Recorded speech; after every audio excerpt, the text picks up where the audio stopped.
सुप्रभात बच्चों। कल जो मैं पाठ पढ़ा रही थी उसमें मीतू के घर दादाजी के दोस्त आए हुए थे और वह लालमन नाम का तोता उल्लू, गंजू पटेल, लंगड़दीन इस तरह से बोलने लग गया। तो उसके दादाजी के दोस्त ने कहा कि आजकल के बच्चों को बिल्कुल भी तमीज नहीं है, बेचारे तोते को क्या सिखा रखा है। वो आपस में बात कहने लगे और दादाजी के दोस्त जो है वो उठ करके चले गए। आज हम उसके आगे पढ़ेंगे। मैंने कहा था ना, पिताजी बोले, इसे अपने हाल पर छोड़ दो। पिताजी ने कहा था कि ये जैसा है वैसा रहने दो इसको। मैं एक तोते से हार मानने वाली नहीं, दादी ने जवाब दिया।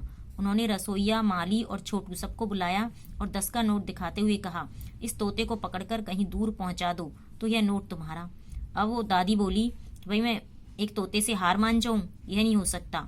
उन्होंने जो उनके घर में जो काम करते थे, रसोईया, माली, छोटू सबको बुला लिया और 10 का नोट दिखाते हुए बोली कि इस तोते को पकड़ करके कहीं दूर पहुंचा दो तो यह नोट तुम्हारा हो जाएगा।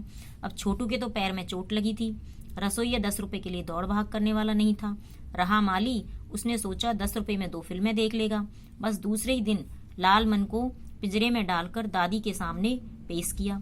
ये छोटू के तो पैर में लगी हुई थी इसलिए नहीं गया वो, और रसोईया जो है वो रसोई का काम छोड़ करके 10 रुपए के लिए दौड़ भाग करने वाला नहीं था। बचा कौन? माली। उसने क्या सोचा कि 10 रुपए में मैं 2 फिल्म देख लूंगा। अब दूसरे ही दिन लालमन को पिंजरे में डाल करके और दादी के सामने ले आया। अब आज तो रात हो गई। दादी ने कहा, कल तड़के मेरठ, गाजियाबाद, फरीदाबाद, जहां चाहो बस पकड़कर चले जाना और इसे वहीं छोड़ देना। अब दादी बोली, भाई आज तो रात हो गई है। अब दादी ने क्या कहा कि भाई कल सुबह होते ही मेरठ, गाजियाबाद, फरीदाबाद, जहां तुम्हारी इच्छा हो बस पकड़ करके चले जाना और इस लालमन को छोड़ आना।